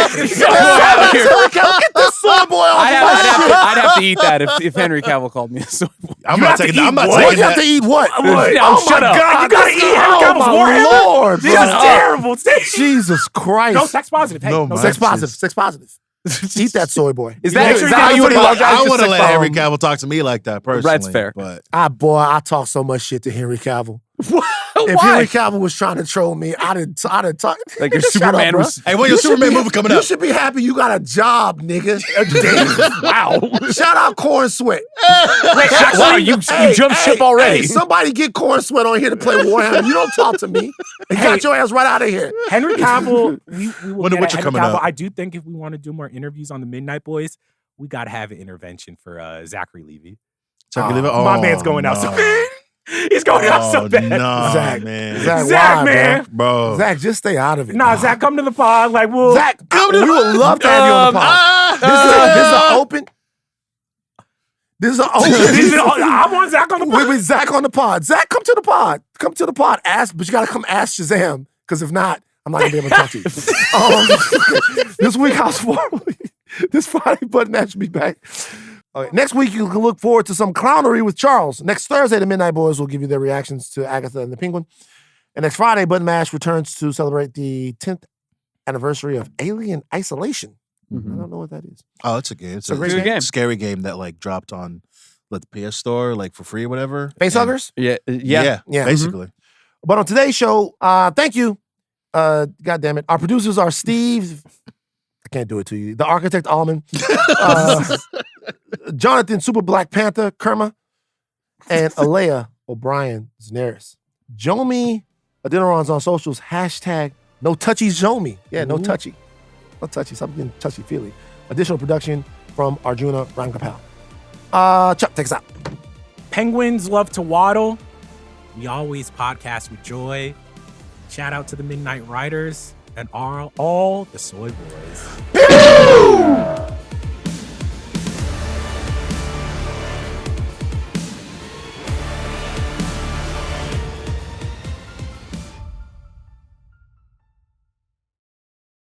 Honestly, I'm going to be honest. We are all getting sent. I think we should do a review. I think we should do an Again, we're bleeping that until we actually approve of that. You know, I'll tell you why I need. Again, bleep that. I'll tell you why I need it. So Please don't. I had a second round of waxing. Oh no!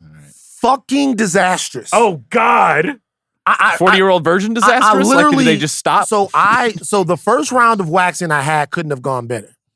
Great. Smooth, amazing. Like actually, it feels great. Right. Oh man. On a breezy day, I bet. Yeah, you don't think about whether or not your like butthole feels good. All right. But when you get it waxed, it feels great, right? Right. Sure. Bro, the second round of waxing, I'm not gonna put these people on blast, couldn't have gone worse. Same people. Same people. Okay. Okay. So Couldn't not a have gone bedside worse. manner problem. Couldn't have gone worse. I'm not talking about the actual waxing itself. Right. I'm talking about the after effects. Oh. Like when the waxing was happening, I was thinking to myself, this is different. Is this the way this is supposed to be going? Because she was asking questions. She was like, "Ooh, your skin is sensitive." I'm like, "You waxed me the last time. Like, you know." Here's the thing. They were probably cutting down a forest the first time. They were. Now is it like the hairs come in, they're a little newer, they're not as... Yeah. It's And supposed to be full grown. This is a sex-positive podcast, They did it with Jomi. the Like, same- What do you mean sex nothing positive? is- This has nothing to do with sex. They did it with the It's just same. And he was butthole doing it for conversation. Galika. They did it with the same force. Okay. Force. They did it with the same force. There was Out of 10. there was a little bleeding this time. Oh, right. And then wrap there it was up. like when it was Oh my god. when like my balls were healing up. There was Healing up? Oh, there was some healing up. Pinche la verga. Were your balls bleeding? There was some bleeding and there was some flaking of the balls Oh my god. after this. And then now, Oh, like when you shave your head sometimes, or like you get a haircut and you're like, oh, it's a little dry. That's why you gotta get the alcohol. You know what I'm Yeah, saying? and No, the alcohol on your balls? Ooh. and then like now there's an insane razor bump situation, which it wasn't before. Oh, God. And so I went to another salon It's like a and miracle you're even sitting down right now. Honestly, it's good. The razor bumps probably feel better than watching Joker. Wait, can I, like, is it, when you get, my last question, is it like when you go to like a barber, like a black barber, where it's like after the cut, they spray they spray your balls? Yeah, exactly. No, they do put a little something on after the waxing, but I'll be honest with you. Don't this is ask my- questions. That's Don't my ask what that last is. time ball getting waxed. aftershave. That's my last time getting. I'm not doing it anymore. Why don't you ask them, like, after you, like, is this supposed the second time be a little different? Yeah. They said everyone out there told me that the second time it would be easier and that it would be better. Maybe there's an aftercare But it situation. wasn't better. Yeah. So if any waxers out there have any information as to what went wrong. Honestly, any I don't think you Brazilian want those waxers in LA DMs. want to give us like a free like Brazilian wax, we'll review it. Yeah. Who's a lot of we going on? We speaking Honestly, French now? I would- What's going on? Jomi, What is? I don't even have the fucking patience for it today. It's like you're so down on everything. We've had a lot of insane conversations on this podcast before. It's not that insane. I'll be honest with you. I've been watching this new YouTube channel, and it's called What happened to no free ads? no, I you know what? Let me tell you guys something real quick. Mhm. I like to shout out people that I like, enjoy, and stuff. That's not an ad, yeah, though. that's- Showing love to the other like creators out there is not an ad. Joe, you so fake, bro. You would think that you would want me to do this. What's the name of this? Crabs in the barrel. Crabs bro. in the barrel. Oh, Jomi, Crabs in the barrel. I don't know. The name of this I don't know what that podcast is whatever, fuck it. But like it's called Explore with Us. It's called Explore with Us. Is this just And a it's- nature? No. It's like guys being interrogated for horrendous grisly crimes that they've committed. What the? Explore with us. Why did? Oh, All dog, right, man. bruh. I don't Wait, want to do they hear have about the this. Actual, I don't like murderers on the show. The show is Clearly. interrogation videos. Oh, like the police. Oh, like dog. the, Yeah, no, so I don't want to. what I assume is like you watch a true crime and it's like the camera from the interrogation is Yeah, the yeah, cop yeah. and the dude No, across. they're in the room with the guy, and the Explore with Us guy is telling you about all the things that the guy is showing to let you know that he did this stuff, Mhm. and all the tactics that the cops are using to get him to Admit him or her. this, yeah. It's him to get him to confess to these things. Some of these guys have done crazy, horrific, terrible things. A lot of them are police officers. Oh boy. But I expect to see Jomi on there one day because Wait, Jomi, whoa. Jomi is so repressed. Yeah, It's getting to a point yeah. to where I don't want to talk about his boss. Like- How is that repressed? no, it's We're not talking that. about Brazilian wax. We're talking about Brazilian waxes. It's getting to a point now to where I'm wondering if they're healthy outlets. And you doth protest a little. Am I fucking tripping? No, like, and here's the Jomi, thing, because you're Jomi, because you're the youngest, you're gonna get to an age where you might have, your milk of the week might be like, yo, I would like you to get a Brazilian wax. oh, And- yeah, you know what I'm saying? yeah. White girls like it like that. You got. I heard. Oh God. So I've Somebody heard. told me. Yeah. I just, Can we get to the Grapevine. podcast? So I've read. yeah.